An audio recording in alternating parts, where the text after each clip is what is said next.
छत्तीसगढ़ में खुलेंगे 6 नए सहकारी बैंक। निजी स्कूलों की फीस के लिए बनेगा कानून। राज्य मंत्रिमंडल की बैठक में हुए कई अहम निर्णय।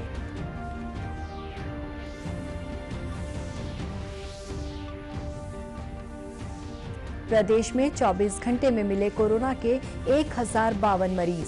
सर्दी खांसी बुखार के मरीजों की तेज होगी जांच।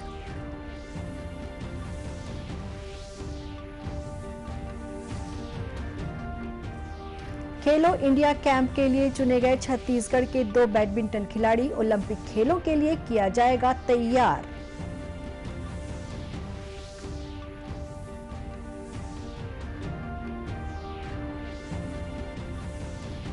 और तेज बारिश से बस्तर संभाग की कई नदियां उफान पर। रायपुर जगदलपुर मार्ग पर घुटनों तक भरा पानी।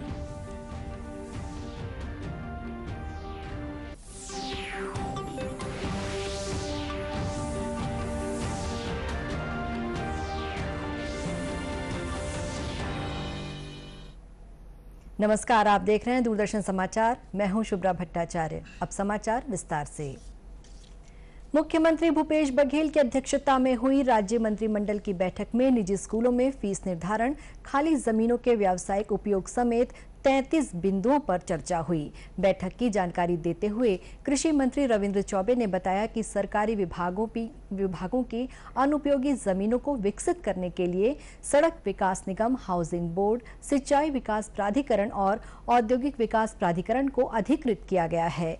इसी तरह ऐसे उद्योग जो पिछले 15 साल से लीज की जमीन पर उत्पादन कर रहे हैं, ऐसी जमीनों को फ्री होल्ड किया जाएगा। लेकिन फ्री होल्ड के बाद जमीन मालिक उसका लैंड यूज परिवर्तित नहीं कर पाएगा। उन्होंने बताया कि निजी स्कूलों के फीस नियंत्रण के लिए नया कानून बनाया जाएगा, जिसमें स्कूल प्रबंधन, अभिभावक तथा सरकार के प्रतिनिधि शामिल रहेंगे। उन्होंने बताया कि कैबिनेट की बैठक में अरपा बेसिन विकास प्राधिकरण के गठन को भी मंजूरी दी गई है। इसी तरह अनुसूचित क्षेत्रों की तर्ज पर गौरेला, पेंड्रा, मरवाही जिले में भी तृतीय और चतुर्थ वर्ग की सरकारी नौकरियों में स्थानीय लोगों को महत्व दिया जाएगा। वहीं प्रदेश के महासमुंद, बालोद, बलौदाबाजार, बेमेतरा, जांजगीर चांपा और सरगुजा जिले में नए सहकारी बैंक खोले जाएंगे। इसी तरह बस्तर विश्वविद्यालय का नाम दिवंगत कांग्रेस नेता महेंद्र कर्मा के नाम पर किया जाएगा। श्री चौबे ने बताया कि साल 2006 में राबोर में माओवादी हमले में मारे गए 32 ग्रामीणों के परिजनों को 4-4 लाख रुपए सहायता राशि दी जाएगी। उन्होंने बताया कि वर्तमान व पूर्व विधायकों की पेंशन में भी बढ़ोतरी की गई है। वहीं 25 अगस्त से शुरू हो रहे विधानसभा सत्र में पेश किए जाने वाले कई विधेयकों को भी कैबिनेट की बैठक में मंजूरी दी गई है। छत्तीसगढ़ में कोरोना धीरे धीरे महामारी का रूप लेता जा रहा है। मंगलवार और बुधवार को 2 दिनों के भीतर जहां 1600 मरीज मिले थे, वहीं गुरुवार को कोरोना ने पिछले सभी आंकड़ों को बौना साबित कर दिया और एक ही दिन में कोरोना के 1052 नए मरीजों की पहचान की गई है। जबकि पिछले 24 घंटों के भीतर इस बीमारी से 8 लोगों की मौत हो चुकी है। सबसे ज्यादा मरीज रायपुर जिले में मिले हैं, जहां पर 340 नए मरीज सामने आए हैं।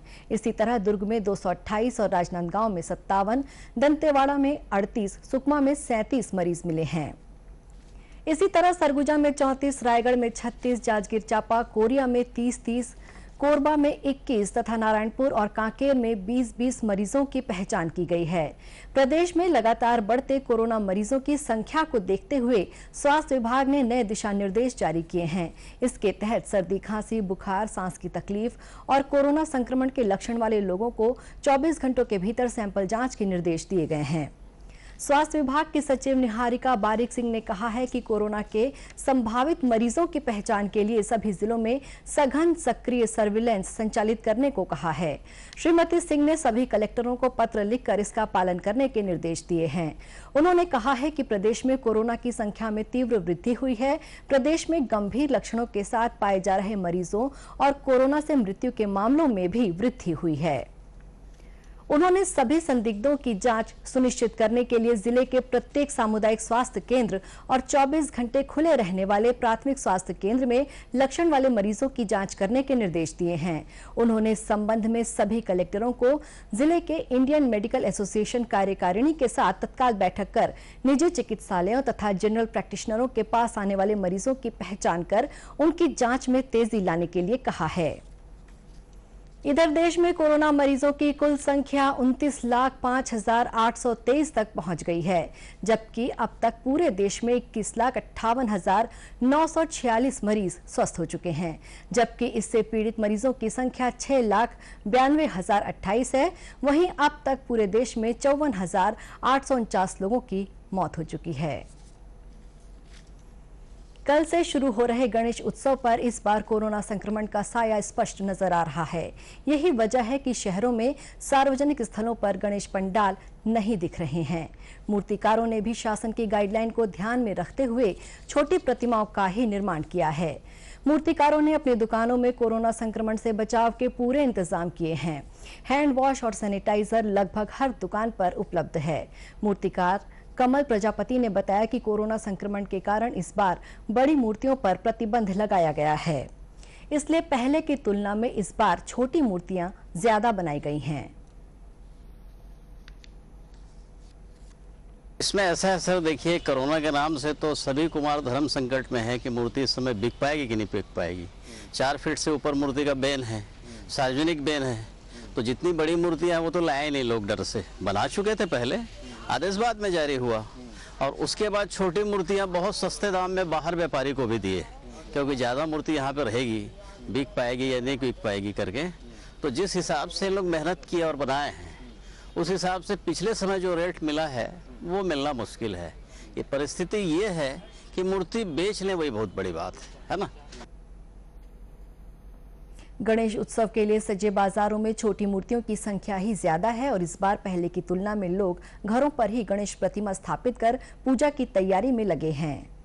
इसको घर पे ही हर साल विराजती हूँ और अब सोशल डिस्टेंसिंग है, इसीलिए यानी कॉलोनी में तो बैठा नहीं रहे, तो हम सब कॉलोनी वाले इस बार अपने अपने घर पे ही यानी गणेश जी विराजेंगे, ताकि अपनी हमारी श्रद्धा भी बनी रहे और हमारा त्यौहार भी अच्छे से निपट जाए। दरअसल राज्य सरकार ने इस बार सार्वजनिक रूप से गणेश की प्रतिमा बैठाने की अनुमति तो दी है, लेकिन जिस तरह की शर्तें रखी गई हैं उसे देखते हुए इस बार पंडालों की संख्या नहीं के बराबर है। भले ही शहरों में बड़े पंडाल नजर नहीं आ रहे हैं, लेकिन उसके बाद भी गणेश उत्सव को लेकर लोगों का उत्साह देखते ही बन रहा है। छत्तीसगढ़ के बैडमिंटन खिलाड़ी आकर्षि कश्यप और ईशान भटनागर का जूनियर टॉप्स खेलो इंडिया स्कीम के लिए चयन किया गया है। भारतीय खेल मंत्रालय द्वारा शुरू की गई इस स्कीम में ओलंपिक खेलों के लिए इन खिलाड़ियों को तैयार किया जाएगा। इन खिलाड़ियों को भारत सरकार की ओर से 25,000 रुपए प्रतिमाह दिए जाएंगे। इसके अलावा भारतीय खेल प्राधिकरण की ओर से अंतर्राष्ट्रीय स्तर का निःशुल्क प्रशिक्षण भी दिया जाएगा। भिलाई की रहने वाली आकर्षि कश्यप वर्तमान में देश की नंबर 1 खिलाड़ी हैं। कोरोना संक्रमण के कारण वे घर पर ही रहकर अभ्यास कर रही हैं।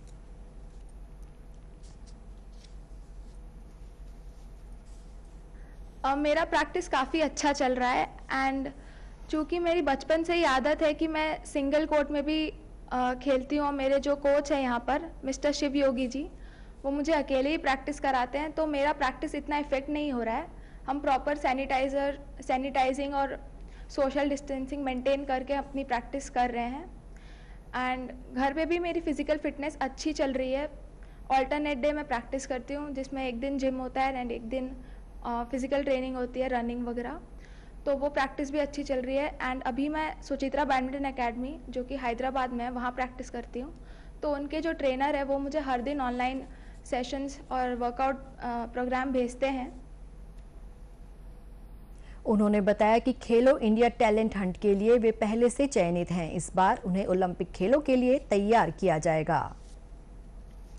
हमें 2024 पेरिस ओलंपिक्स और 2028 लॉस एंजल्स में जो ओलंपिक होने वाला है उसके लिए हमें ट्रेन किया जाएगा एंड ये काफ़ी मोरल भी सपोर्ट हमें मिल रहा है।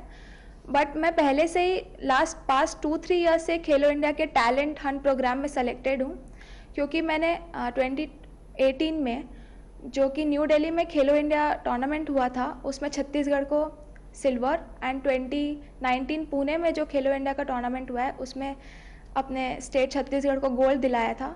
तो मैं पहले से ही इस प्रोग्राम में सेलेक्टेड थी, एंड इसके तहत हमें 5 लाख रुपीज़ सालाना मिलते हैं, जिसमें हमारा सारा खर्चा जो कि हमारे ट्रेनिंग वगैरह का है, जिस एकेडमी में हम प्रैक्टिस करते हैं उसका खर्चा वो लोग देते हैं।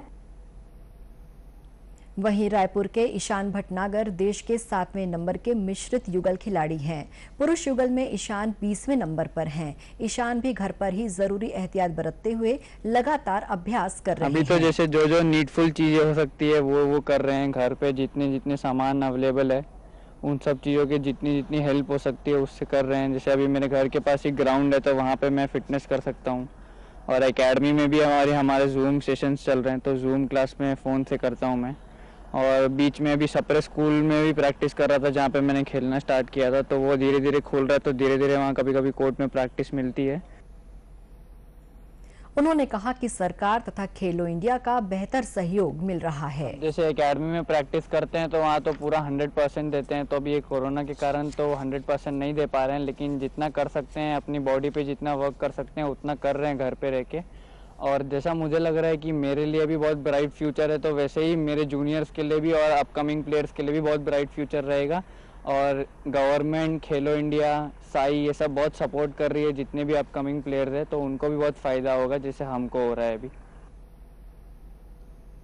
दरअसल भारतीय खेल मंत्रालय ने वर्ष 2024 और 2028 में होने वाले ओलंपिक खेलों के लिए पदक विजेता खिलाड़ी तैयार करने के लिए जूनियर टॉप्स खेलो इंडिया स्कीम की शुरुआत की है, जिसमें देश भर के 12 खेलों के 258 जूनियर प्रतिभाशाली खिलाड़ियों का चयन किया गया है। बस्तर संभाग में हो रही मूसलाधार बारिश के कारण इंद्रावती नदी का जलस्तर खतरे के निशान को पार कर गया है, जिससे संभाग के कई गांव टापू बन गए हैं। बारिश से पैदा हुए हालात से निपटने के लिए जिला प्रशासन बाढ़ आपदा प्रबंधन में लगा हुआ है। बस्तर तथा कोंडागांव जिले के कई गांव बाढ़ की चपेट में आ गए हैं। जगदलपुर कलेक्टर रजत बंसल ने सभी विभागों की तथा कोरोना टास्क समिति की बैठक लेकर बारिश के हालात की समीक्षा की। उन्होंने सभी राजस्व अधिकारियों को अपने अनुभाग में बाढ़ प्रभावित क्षेत्रों में सूचना तंत्र को मजबूत करने के निर्देश दिए हैं, ताकि समय से पहले बाढ़ के हालात की जानकारी मिल जाए। श्री बंसल ने सभी मैदानी अमलों, आरआई, पटवारी को अलर्ट मोड में रहने के लिए कहा है। उन्होंने डुबान क्षेत्र के लोगों को राहत शिविर में रखने के निर्देश दिए हैं। अभी इंद्रावती नदी का जो जल भराव की स्थिति है वो डेंजर लेवल पे आ चुका है। 8.3 मीटर्स को हम पुराने पुल पे डेंजर मानते हैं, और 8 मीटर तक अभी आज की स्थिति में 20 अगस्त की स्थिति में सिचुएशन पहुंच गई है। हमारे सभी 47 जो बाढ़ प्रभावित गांव हैं इंद्रावती नदी के, और 12 जो गांव हैं नारंगी नदी के, वहां पर और साथ में निगम के सभी 48 वार्ड में हमने टीम गठित कर दी है, जो कि एक कॉम्बैट टीम के रूप में काम कर रही है। इसी तरह कोंडागांव जिले में भी भारी बारिश का दौर जारी है। बीते 36 घंटे से जिले में लगातार बारिश हो रही है, जिससे निचली बस्तियां जलमग्न हो गई हैं।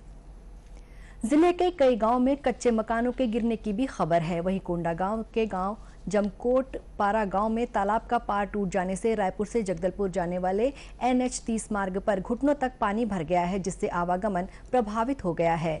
जिले के कई नदी नाले उफान पर हैं। आशंका जताई जा रही है कि बारदा नदी में पुल के ऊपर से पानी बहने के कारण इससे लगे 12 से अधिक गाँव का मुख्य मार्ग से संपर्क टूट जाएगा। इधर मौसम विभाग द्वारा प्रदेश के अधिकांश स्थानों पर हल्की से मध्यम वर्षा होने तथा गरज चमक के साथ छींटे पड़ने की संभावना जताई गई है, तथा कहा गया है कि आने वाले 2 दिनों तक मौसम इसी तरह बना रहेगा। अंत में मुख्य समाचार एक बार फिर। छत्तीसगढ़ में खुलेंगे 6 नए सहकारी बैंक। निजी स्कूलों की फीस के लिए बनेगा कानून। राज्य मंत्रिमंडल की बैठक में हुए कई अहम निर्णय।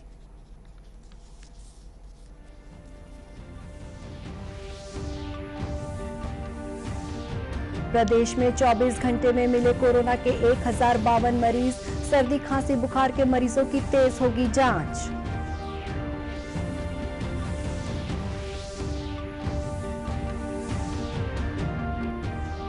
खेलो इंडिया कैंप के लिए चुने गए छत्तीसगढ़ के 2 बैडमिंटन खिलाड़ी ओलंपिक खेलों के लिए किया जाएगा तैयार।